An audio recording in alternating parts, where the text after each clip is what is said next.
114 number صفحہ.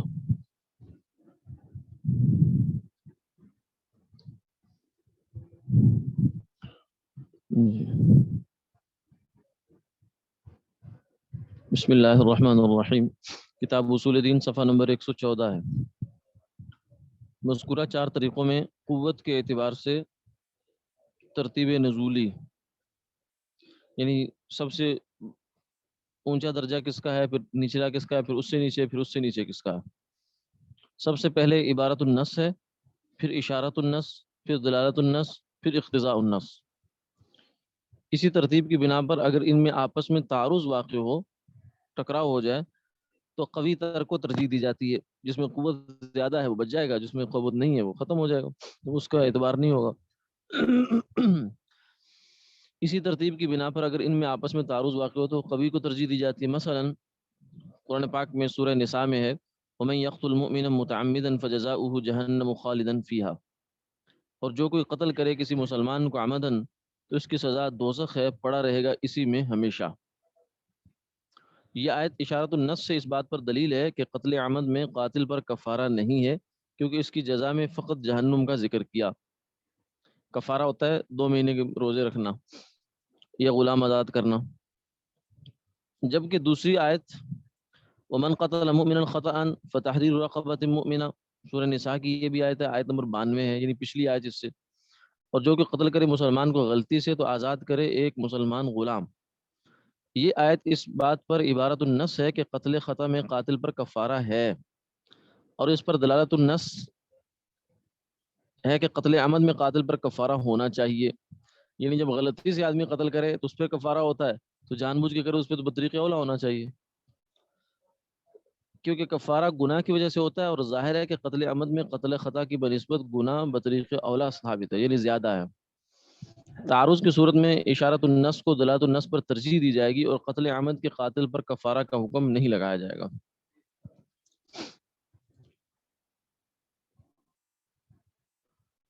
جی،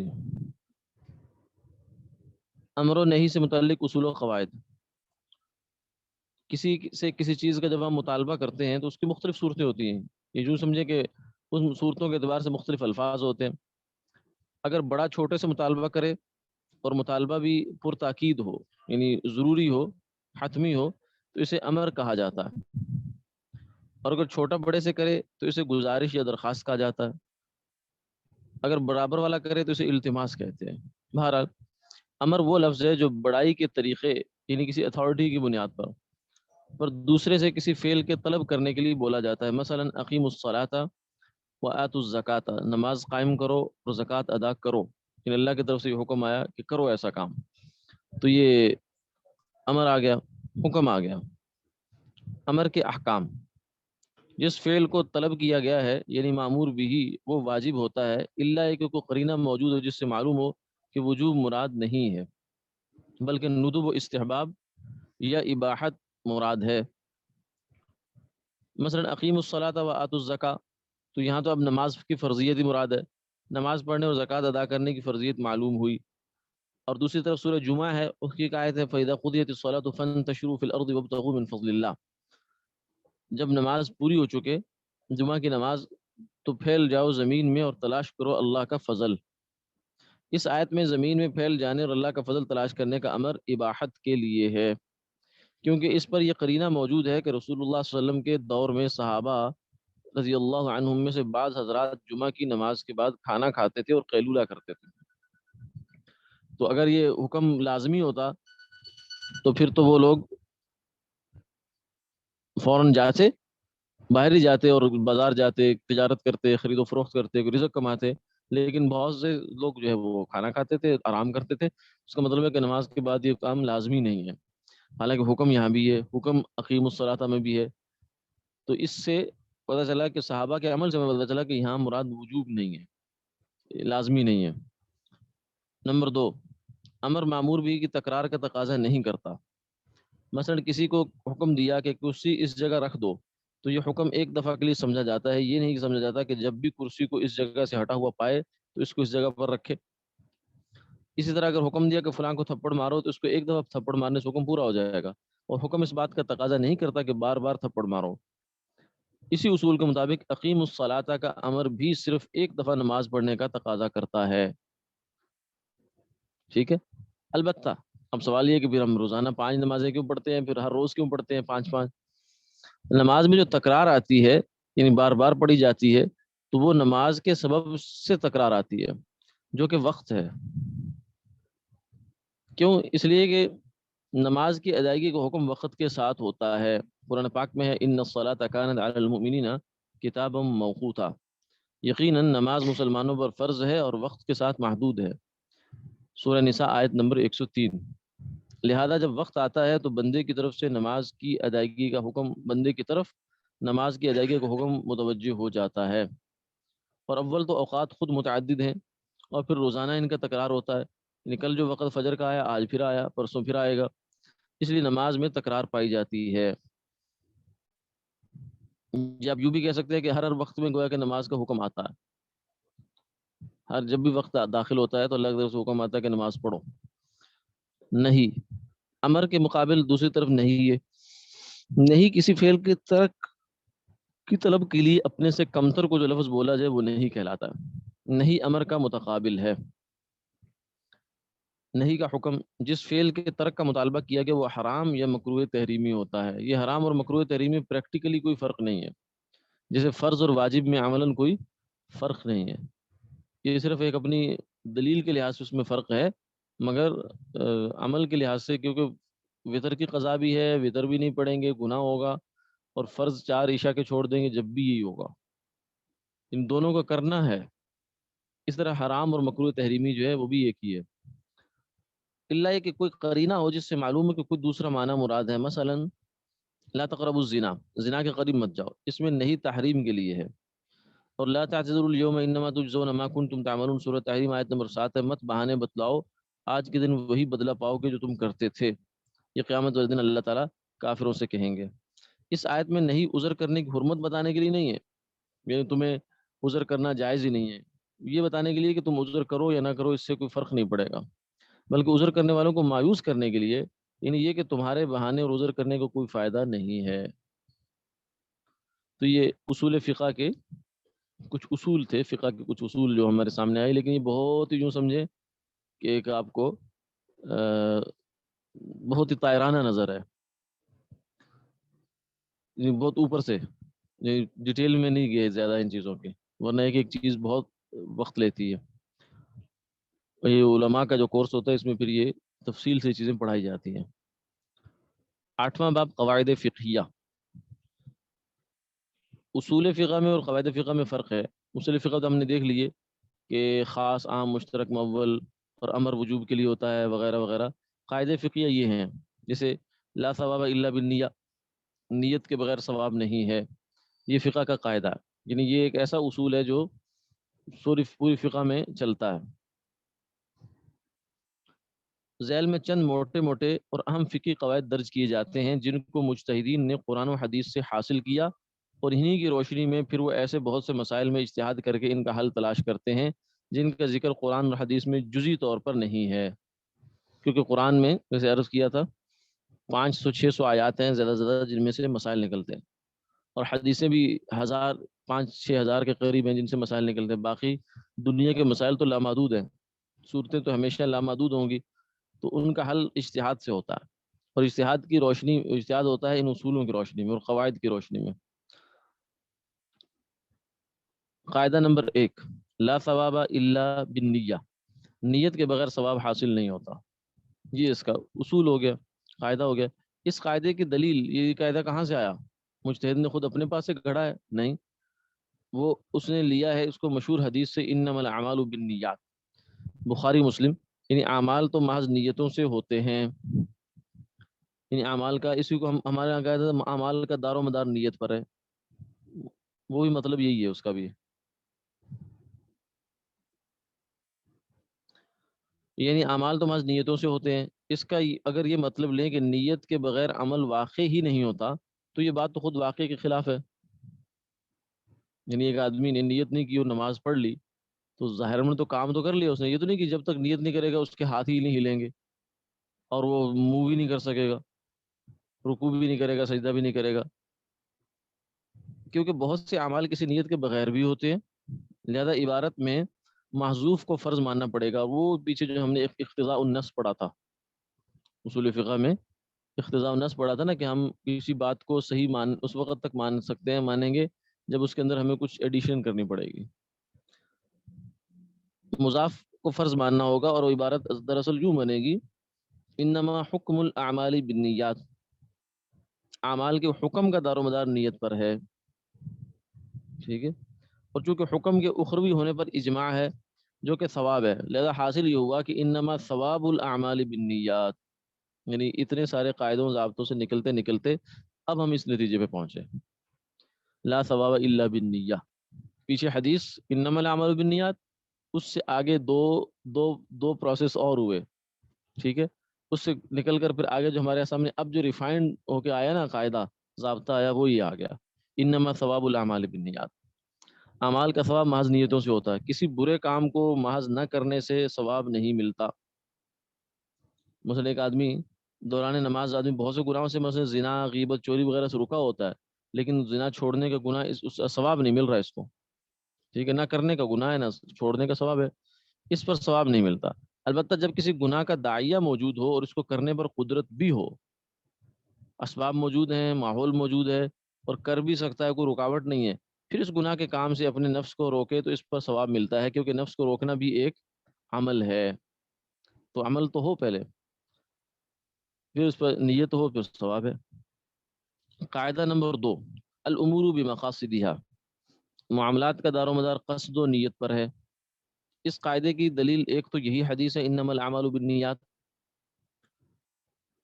اعمال کا کہ حکم کا دار و مدار نیتوں پر، اور یہ آیت بھی ہے لولا تعاونوا علی الاثم والعدوان، اور مت تعاون کرو گناہ اور سرکشی کے کاموں میں، یہ قرآن پاک کی آیت ہے، سورہ مائدہ ہے یہ۔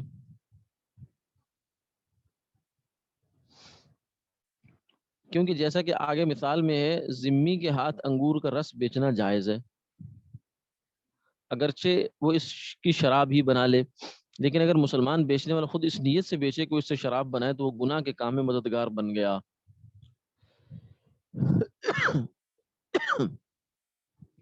تو مددگار بننے نہ بننے کا مدار نیت پر آ گیا۔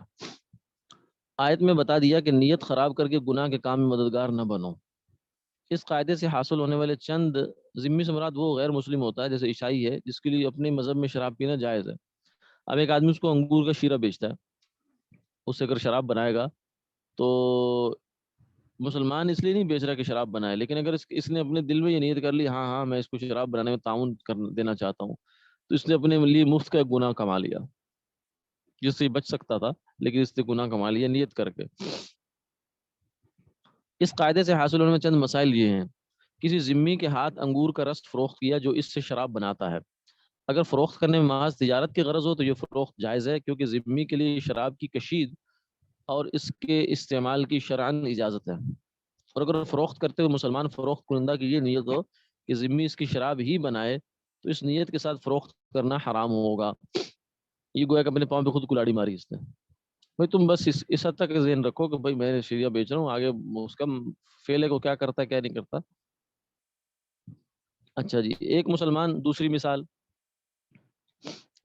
دوسرے سے محض اتفاق سے بڑی مدت تک نہیں ملتا، ویسے ہی بائی چانس، تو کچھ حرج نہیں، لیکن قطع تعلقی کی نیت سے مسلمان کو 3 دن سے زیادہ تک چھوڑے رکھنا ناجائز ہے، یعنی بائی چانس سلام لینے کا موقع نہیں ملا، 3 سال گزر گئے، کوئی ہیلو ہائی نہیں ہوئی، لیکن اگر اس نے اس نیت سے کیا کہ میں نے اس سے نہیں بولنا تو پھر 3 دن کے بعد گناہ شروع ہو گیا، یہ بھی نیت ہے،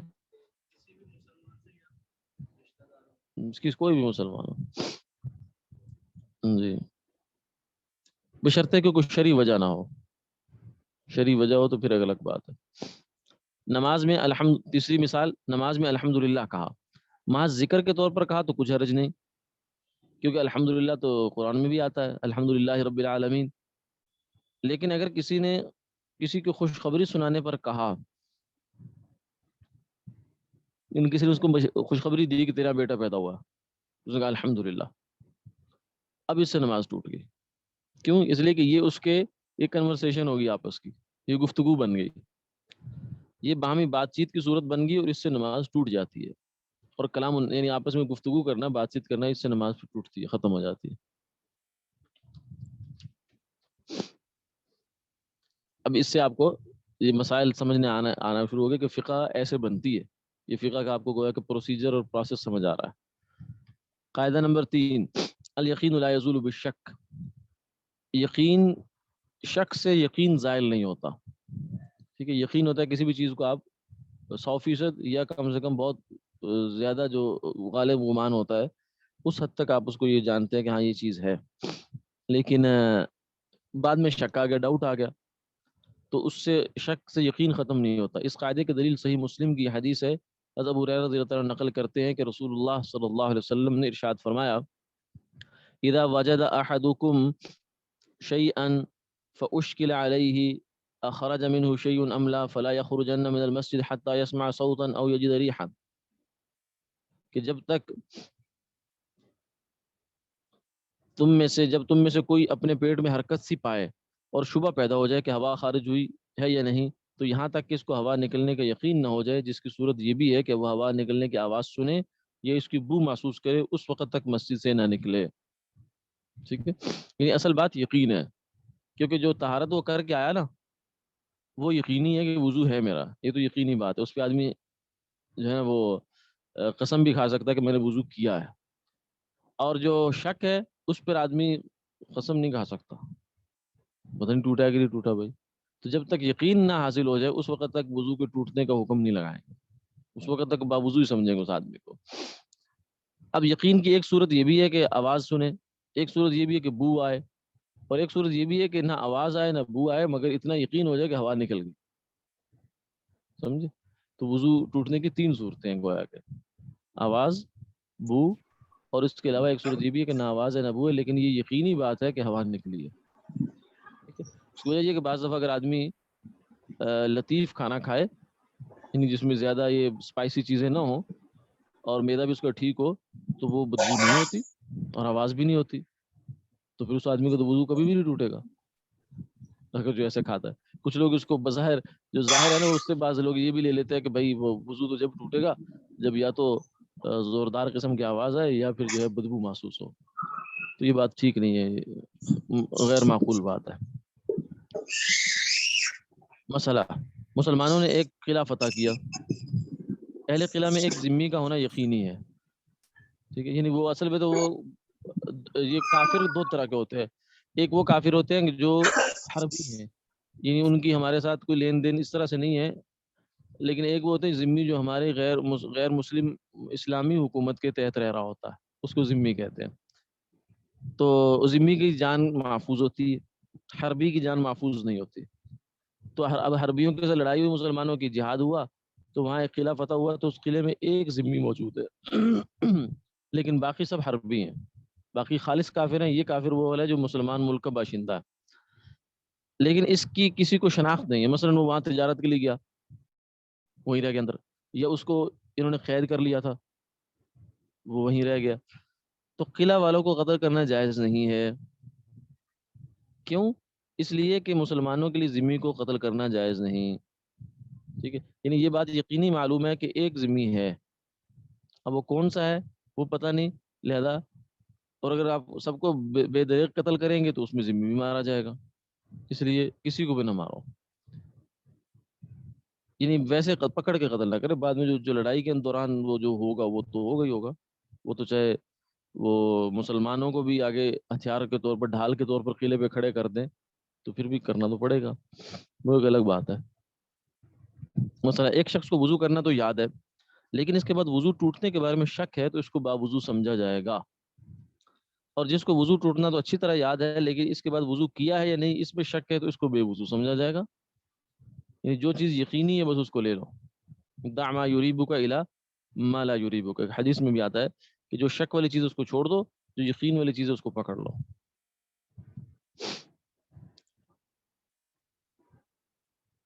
کسی کو شک ہے کہ میں نے ظہر کی نماز پڑھی ہے یا نہیں پڑھی، تو اس کو اختیار کیا جائے گا کہ اس نے نہیں پڑھی، کیونکہ اصل میں تو نہیں پڑھی نا، ظہر کی نماز پڑھے گا تو پڑھے گا. تو جب اس میں ڈاؤٹ ہو گیا تو پھر ہم کہیں گے بھائی دوبارہ پڑھو جا کے. ایک عمل کرنے کے بارے میں یقین ہے لیکن شک ہے کہ مقدار کتنی تھی، تو تھوڑی مقدار پر معمول کیا جائے گا، کیونکہ وہ تو یقینی ہے اور زائد میں شک ہے، جبکہ زائد میں اصل یہ ہے کہ نہیں کیا۔ مثلا طواف کرتے ہوئے شک ہوا کہ نہ جانے یہ چھٹا چکر ہے یا ساتواں چکر، تو اس کو چھٹا سمجھے۔ اس طرح نماز میں بھی یہی کرے، دوسری رکعت ہے کہ تیسری رکعت ہے، دوسری سمجھے اس کو، ٹھیک ہے جی۔ قاعدہ نمبر 4، المشقت تجلب التیسیر، مشقت آسانی کو لاتی ہے، یعنی جہاں مشقت آ جائے گی وہاں شریعت آسانی دے گی، یہ گویا کہ ایک ضابطہ ہے۔ اس کے دلائل یہ ہیں، یرید اللہ نمبر 1 آیت ہے، یرید اللہ بکم الیسر ولا یرید بکم العسر، سورہ بقرہ ہے، آیت نمبر 78 ہے۔ اللہ ارادہ کرتے ہیں تمہارے ساتھ آسانی کا اور نہیں ارادہ کرتے تمہارے ساتھ تنگی کا۔ دوسری آیت وما جعل علیکم فی الدین من حرج، سورہ حج ہے کہ اللہ نے تمہارے لیے دین میں کچھ تنگی نہیں رکھی۔ اور حدیث پاک ہے، احب الدین الی اللہ تعالی الحنیفیۃ السمحہ، اللہ تعالیٰ کے نزدیک سب سے بہترین دین جو ہے وہ ہے جو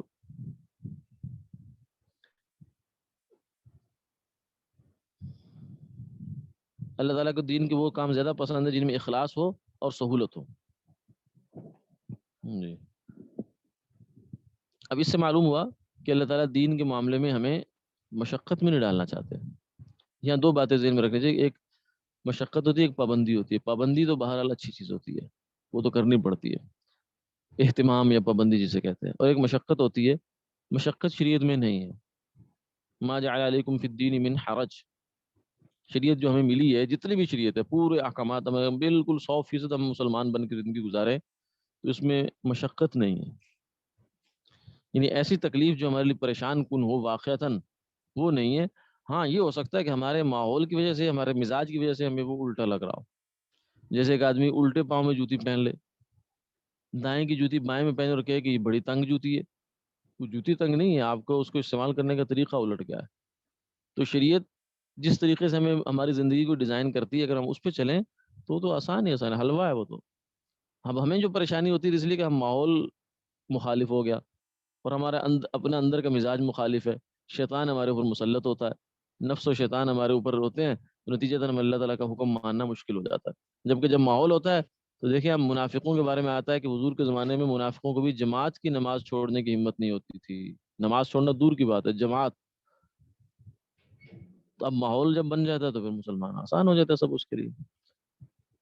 بہرحال تو اہتمام تو دنیا میں ہوتا ہے، پابندی بھی ہوتی ہے، وہ ہر کام میں ہوتا ہے۔ جیسے اب بچے اسکول میں جاتے ہیں، صبح صبح اٹھا کر بستر سے، آفس میں ہم لوگ جاتے ہیں، دکانوں پہ جاتے ہیں، تو پریشانی تو یہاں بھی ہے، لیکن اس کو کوئی بھی نہیں کہتا کہ یہ بڑی تنگی کی بات ہے، تکلیف دی جا رہی ہے کسی کو، اذیت ہے یہ، نہیں، سب کہتے ہیں یہ تو ہوگا بھائی، یہ تو اس دنیا کا لازمی حصہ ہے۔ اور دوسری بات یہ بھی ذہن میں ہے کہ جتنی آسانی شریعت کے احکامات میں ہو سکتی تھی وہ اللہ تعالیٰ نے کر دی۔ اب اس سے زیادہ اگر آسانی کی ہم ڈیمانڈ کریں گے نا، تو وہ پھر ہم گویا کہ وہی بات ہوگی، وہ جو کہتے ہیں کہ کسی صاحب کو شوق پڑا چڑھا کہ وہ میں اپنے جسم پر ٹیٹو بنواؤں شیر کا، بہادری کے لیے، کہ پتہ چلے میں شیر ہوں۔ تو وہ کسی اس کے پاس گیا جو بنانے والا، تو سوئی اس نے چبھ ہوئی تو اس کو درد ہوئی، کہتا کیا بنا رہا؟ اس نے کہا دم بنا رہا ہوں۔ انہوں نے کہا دم کے بغیر بھی شیر ہو سکتا ہے، تم کو اور چیز بناؤ۔ پھر اس نے دوبارہ سوئی رکھی تو پھر درد ہوئی، تو کہتا کیا بنا رہا ہے؟ اس نے کہا کہ میں اس کی ٹانگ بنا رہا ہوں۔ کہتا لنگڑا بھی چلے گا، تم کوئی اور چیز بناؤ۔ وہ کرتے کرتے کرتے بالآخر ساری اسے کہ بس اس کے بغیر بھی کام چلتا ہے، شیر کی ضرورت نہیں ہے۔ تو اگر آدمی محض تھوڑی تھوڑی مشقتوں کو دیکھتے ہوئے، جو پابندیوں کو دیکھتے ہوئے شریعت سے پیچھے ہٹنا شروع ہو، نتیجہ پھر نکلے گا کچھ بھی نہیں بچے گا۔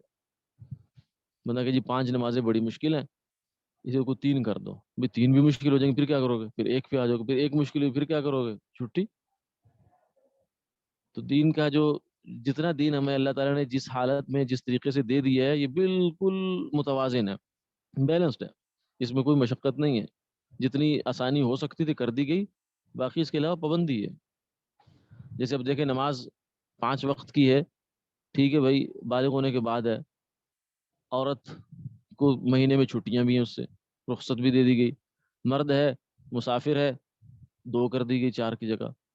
جماعت کی چھوٹ دے دی گئی اس کو, بس جماعت پڑھنا کوئی ضروری نہیں ہے, تم بس وقت ہو نماز پڑھو اور نکل جاؤ, سفر ہے نا. اور بیمار آ گیا پھر کیا ہوا, بیٹھ کے پڑھ لو, بیٹھ کے نہیں ہوتی لیٹ کے پڑھ لو, ٹھیک ہے, تو اشارے سے پڑھ لو. تو یہ مختلف طریقے سے اس کو, اچھا طہارت میں مسئلہ ہے تیمم کر لو. تو یہ جتنی تخفیف ہو سکتی تھی چیزوں میں کر دی گئی. روزوں میں مشقت ہے تو قضا کر لو, مشقت مطلب واقعتاً مشقت ہو, یہ نہیں ہے کہ جو ہمیں مشقت لگ رہی ہے بس وہ مشقت. شریعت کی تمام تر رخصتیں اور تخفیفات اسی قاعدے کے تحت آتی ہیں, المشقت تجلب التیسیر. عبادات وغیرہ میں تخفیف کے اسباب 7 ہیں. عبادت میں تخفیف جو ہوتی ہے اس کی وجوہات 7 ہوتی ہیں. نمبر 1 سفر, نمبر 2 مرض, نمبر 3 اکراہ. سفر کی وجہ سے خفت آ جاتی ہے, مرض کی وجہ سے خفت آ جاتی ہے, اکراہ یعنی کسی پر زور زبردستی ہو گئی, مثلا کسی کو کہا بابا یہ بیوی کو اپنی طلاق سائن کرو, یہاں طلاق نامہ لکھ کر لے آئے اور گن پوائنٹ پہ کا سائن کرو, اس نے سائن کر دیے. اب وہ تو خوش ہو گیا کہ طلاق ہو گئی, لیکن مفتی صاحب کے پاس گیا تو انہوں نے کہا نہیں طلاق نہیں ہوئی, کیونکہ تم اس وقت جو ہے نا وہ اپنی ول اور وش سے تم نے یہ کام نہیں کیا بلکہ یہ اس سے کیا ہے. لیکن یہ تحریری طلاق میں ہے, اگر زبانی ہوگا تو اس کا مسئلہ اور ہے. بہرحال زبردستی کی وجہ سے بھی بہت سی چیزوں میں فرق پڑتا ہے. کلمہ کفر ہے, ایک آدمی کی جان کو خطرہ پڑ گیا, لوگ کہتے ہیں بھائی ہم تمہیں مار دیں گے ورنہ کلمہ کفر بول, تو اس نے بول دیا تو یہ کفر نہیں ہوگا, اس کی چھوٹ جان چھوٹ گئی. الا من اکرہ وقلبہ مطمئن بالایمان. بھول جانا جہالت ہے, ابتلاء عام ہے اور سختی ہے. یعنی یہ 6-7 اسباب ہیں جن کے نتیجے میں شریعت ہمیں رخصتیں دیتی ہے, ٹھیک ہے. لیکن یہ رخصتیں ہم نے خود نہیں تلاشنی, یہ رخصتیں دیں گے اہل علم, اہل فتویٰ. وہ دیکھیں گے کہ اس معاملے میں واقعتاً مشقت آ رہی ہے تو اس میں رخصت دے دیتے ہیں. یہ شریعت نے پہلے سے کچھ چیز رخصتیں تو بنی ہوئی ہیں پہلے سے ہی, مثلا 2 رکعت سفر میں. اب اس میں کسی مفتی کا فتوی کی ضرورت نہیں ہے, 2 رکعت سفر جب سفر ہے, ہاں یہ پوچھ لیں کہ سفر ہے کہ نہیں ہے. ایسا نہ ہو کہ آدمی جو ہے نا بازار میں سودا لینے جائے تو 2 رکعتیں پڑھ رہے کیونکہ میں سفر پہ ہوں, تو سفر ہو تو صحیح. سوئی کی نوک کے برابر پیشاب کی چھینٹیں معاف ہیں. یہ بعض دفعہ بیت الخلاء میں واش روم میں بیٹھے بیٹھے پاؤں پر ہلکا سا احساس ہوتا ہے, لیکن جب آپ اس کو بچنی میں جا کے پھر بھی نظر نہیں آئیں گے, بہت ہی باریک ہے, تو وہ معاف ہے. راستے کے کیچڑ کپڑوں کو لگ جائے تو معاف ہے جبکہ نجاست کا اثر ظاہر نہ ہو. یہ سب اب کس لیے ہوا ہے, مشقت سے بچنے کے لیے, حرج سے بچنے کے لیے. مجتہد کا مشقت اور حرج کا اعتبار کر کے کسی حکم کا تخفیف لگانا صرف اسی صورت میں ممکن ہے جب اس کے بارے میں نص موجود نہ ہو. یہ بات اہم ہے, ٹھیک ہے, یہ گویا کہ نوٹ ہے اس میں. اور اگر نص موجود ہو تو صحیح نہیں, ٹھیک ہے. حدیث میں حرم کی گھاس کاٹنے سے منع کیا گیا اور صرف اذخر گھاس کو کی ممانعت سے مستثنیٰ کیا گیا. اب کسی مجتہد کے لیے یہ جائز نہیں کہ وہ اذخر کے علاوہ حرم مکہ کی اور گھاس میں مشقت و حرج کا اعتبار کر کے اس کو کاٹنے کی اجازت دے دے. جیسے لوگ کہیں کہ بھائی رشوت ہے نا, رشوت اب حرام ہے, یا ملاوٹ ہے حرام ہے. تو اب آدمی کہے کہ بابا اب تو زمانہ کافی بدل گیا ہے, اب رشوت نہ لینے سے کافی تنگی ہوتی ہے انسان کو, تو رشوت کو جائز کر دو. یہ نہیں ہو سکتا, ٹھیک ہے. یہ سود کو جائز کرو کیونکہ سود کے بغیر سسٹم نہیں چل رہا ہمارا, تو سود تو جائز نہیں ہو سکتا. تو آپ سسٹم اپنا بدلنے کی کوشش کریں لیکن سود کو جائز کرنے کی کوشش نہ کریں. السلام علیکم.